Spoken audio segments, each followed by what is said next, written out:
modul 3.1. Kebetulan tugasnya ini tentang dilema etika. Nah, mohon waktunya sebentar ya Bu untuk menjawab pertanyaan-pertanyaan dari saya. Nah, apakah di sekolah ini ada kasus tentang dilema etika, Bu? Ya, ada. Ini dari temuan dari anak-anak yang misalnya anak itu minta perhatian lebih gitu ya, karena mungkin anak itu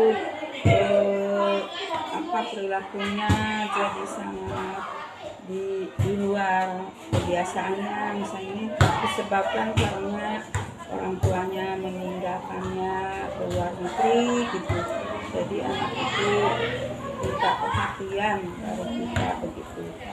Kemudian dari perilakunya yang baik ya, yang baik begitu. Berarti selama ini bagaimana Ibu dapat mengidentifikasi kasus yang merupakan dilema etika itu? Ini didikan moral atau dilema etika? Ini termasuk didikan moral. Jadi saya mendekati wali kelasnya untuk lebih memperhatikan kepada anak tersebut. Ya Bu ya. Terus bagaimana Ibu menjalankan pengambilan keputusan di sekolah Ibu, terutama untuk kasus tentang dilema etika ini untuk kepentingan bersama? Jadi saya tidak sendirian, jadi harus bermusyawarah dengan wali kelas, dengan guru-guru yang lain. Seperti itu ya Bu. Terus pertanyaan selanjutnya, langkah-langkah nih atau prosedur apa yang bisa Ibu lakukan selama ini? Prosedurnya seperti apa? Menghadapi masalah tersebut, jadi saya memanggil anaknya, kemudian diberi pendidikan dan pengajaran moral yang baik. Kemudian saya tidak sendirian, saya dengan guru-guru yang lain untuk menangani masalah. Baik Bu. Oke. Terus hal apa saja yang selama ini merupakan tantangan dalam pengambilan keputusan pada kasus dilema etika ini? Termasuk yang tadi juga saya tidak mengambil keputusan sendiri. Jadi anaknya diberi peringatan, pemahaman, kemudian mengambil keputusan itu tidak oleh saya sendiri, jadi dengan wali kelasnya, dengan guru yang lain. Tantangannya Bu? Tantangannya ya untuk menghadapi anak tersebut ya, jadi saya lebih fokus kepada anak tersebut untuk diberikan pendidikan moral dan etika. Terus hal apa saja yang selama ini Ibu anggap efektif dalam pengambilan keputusan pada kasus dilema etika ini Bu? Untuk lebih efektif dalam mengambil keputusannya, ya keputusan ini ya saya maksudnya lebih titik beratkan, karena saya tidak menghadapi anak tersebut tiap hari kan yang dihadapi oleh wali kelas. Ya, berarti berkoordinasi dengan guru-guru ya, wali kelas dan guru-guru yang lain. Terus apakah Ibu memiliki sebuah tata kala atau jadwal tertentu dalam sebuah penyelesaian kasus dilema etika? Apakah langsung menyelesaikannya di tempat atau memiliki jadwal untuk menyelesaikannya Bu?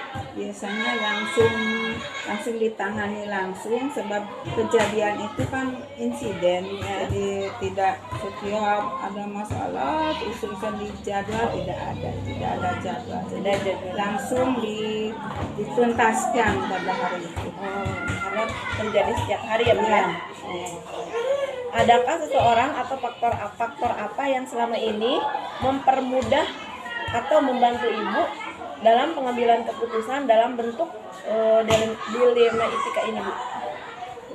Dalam faktor mempermudahnya ya fokus, karena saya tidak punya guru BP ya, jadi saya panggil anaknya, kemudian dari peringatan bersama saya dan wali kelas dan guru-guru yang lain. Ini ke pertanyaan terakhir ya Bu, dari semua hal yang telah disampaikan tadi, pemaparan tadi, pembelajaran apa yang dapat Ibu petik dalam pengalaman mengambil keputusan dilema etika ini, Bu? Dalam hal ini yang dapat saya ambil pembelajaran sangat banyak sekali ini, pembelajaran masalah moral dan etika juga yang menyangkut pendidikan agama juga. Nah, jadi ini bisa jadi tambahan nilai buat pendidikan moral, pendidikan agama dan pendidikan etika. Jadi pekerti. Oh iya. Ibu, mungkin dari saya cukup dari sekian ya, Bu. Terima kasih atas pemaparan Ibu yang luar biasa. Makasih waktunya, Ibu. Ya. Assalamualaikum. Salam.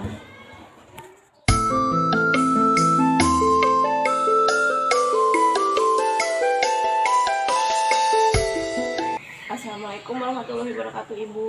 Waalaikumsalam warahmatullahi Maaf wabarakatuh. ya mengganggu waktunya. Gimana kabarnya, Bu? Alhamdulillah baik. Oh, syukurlah kalau baik. Maaf ya, saya kebetulan ini ada tugas yang harus disampaikan kepada Ibu tentang modul 3.1 dilema etika ya, Bu. Maaf mengganggu waktunya. Tentang studi kasus sebenarnya ya, Bu ya. Tapi maaf saya banyak nantinya banyak pertanyaan. Mohon dijawab ya, Bu ya. Nah, apakah di sekolah Ibu memiliki kasus yang merupakan dilema etika? Setiap situasi pasti akan menghadapi berbagai macam kasus, baik itu dilema etika ataupun kasus-kasus yang lain. Dan kami di sekolah harus mampu untuk menghadapi dan memecahkan masalah yang dihadapi tersebut. Kira-kira kasus apa nih yang Ibu hadapi tentang dilema etika ini? Yang paling saya pikirkan adalah ketika KKM nilai anak. Nah, di rapot itu KKM-nya harus lebih KKM-nya harus mencapai nilai anak itu harus mencapai KKM.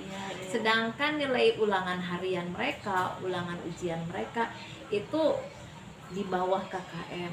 Kami guru-guru dan juga teman-teman yang lain merasa bingung, merasa dilema apa yang harus kami lakukan. Kalau kami memberikan nilai di bawah KKM, otomatis mereka itu kan nilainya jadi jelek ataupun nanti tidak naik kelas. Kalau di atas KKM berarti kami menyalahi pedoman penilaiannya. Betul, Bu. Terus jadi kami dengan teman-teman bermusyawarah gimana baiknya, karena dalam kehidupan itu, dalam memutuskan sesuatu itu tidak harus berdasarkan dengan kasus sendiri atau berdasarkan dengan aturan-aturan. Kadang kita melibatkan perasaan, melibatkan pemikiran, dan juga melibatkan segala hal yang harus dihadapi. Sekarang bagaimana, kedepannya bagaimana. Terus selama ini bagaimana Anda dapat mengidentifikasi kasus yang merupakan dilema etika tersebut, Bu? Atau menunjukkannya seperti bujukan moral itu seperti apa, Bu? Dari kasus-kasus tersebut saya cari dulu akar masalahnya. Akar masalahnya tersebut berasal dari mana. Terus saya mengidentifikasi, bertanya kepada guru-guru apakah betul masalah tersebut benar-benar terjadi. Setelah bertanya kepada guru atau kepada orang yang bersangkutan, lalu saya bertanya kepada lingkungan sekitar apakah kasus tersebut betul-betul terjadi. Jadi sebelum saya memutuskan, sebelum saya menyelesaikan masalah, saya mengidentifikasi dulu, mencari akar masalah, terus bertanya ke sana kemari, terus bermusyawarah. Ya, berarti selama ini jawabannya sudah dijawab ya. Bagaimana Anda menjalankan pengambilan keputusan di sekolah Anda, terutama untuk kasus dalam pengambilan kasus dilema etika. Itu tadi pertama mengidentifikasi dulu masalah yang ada sebelum kita memutuskan betul atau benar. Setelah mengidentifikasi masalah, kita bermusyawarah dengan guru-guru yang lain. Berarti langkah-langkahnya ya, Bu ya. Hal apa yang terbaik yang harus dilakukan dari masalah tersebut.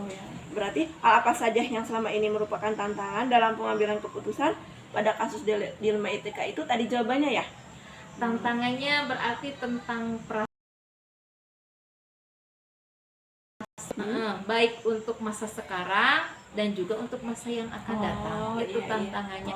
Apakah keputusan itu sudah sesuai dengan apa ya, perasaan, melibatkan perasaan, melibatkan setiap keputusan itu pasti bukan Iya. melibatkan kita sendiri, Iya, ada iya. orang tua, ada masyarakat. Nah, apakah keputusan yang saya ambil itu sudah betul? Nah, itu tantangan yang saya hadapi. Itu tantangannya ya. Nah, ketika sekarang, saya mengambil keputusan. Iya. Sekarang, hal apa saja yang selama ini Ibu anggap efektif dalam pengambilan keputusan pada kasus dilema etika ini? Ya, tadi pertama mengidentifikasi iya. masalah, lalu bermusyawarah untuk memutuskan hal apa yang terbaik yang harus dilakukan iya. ketika kita menghadapi masalah. Betul sekali ya, Bu. Ke pertanyaan selanjutnya, Bu. Anda memiliki sebuah tata kala atau jadwal tertentu dalam sebuah penyelesaian kasus dilema etika ini? Apakah langsung menyelesaikan di tempat atau memiliki jadwal untuk menyelesaikannya? Tergantung kasus yang kita hadapi. Ketika kita menghadapi kasus yang tidak begitu jelimet, paling kita langsung menyelesaikan masalah tersebut. Tapi ketika masalah tersebut sangat rumit, ya itu kita mengidentifikasi dengan cara pertama mencari akar masalah. Hari ini saya mencari akar masalah dari masalah dari anak, dari guru-guru ataupun dari lingkungan. Nah, besoknya kita bisa juga bermusyawarah dengan rekan-rekan atau dengan guru. Lalu, nah mungkin jeda berapa hari kita baru memutuskan dan menyelesaikan masalah tersebut. Setelah masalah tersebut dimusyawarahkan, ditimbang-timbang apakah kita benar-benar baik memutuskan masalah tersebut. Pertanyaan selanjutnya, Bu, adakah seseorang atau faktor-faktor apa yang selama ini mempermudah atau membantu Ibu dalam pengambilan keputusan dalam kasus-kasus dilema etika ini, Bu? Pasti ada. Ketika saya bimbang ketika mengambil keputusan, Ya. saya mencari solusi atau mencari teman untuk bertukar pendapat, bertukar pikiran.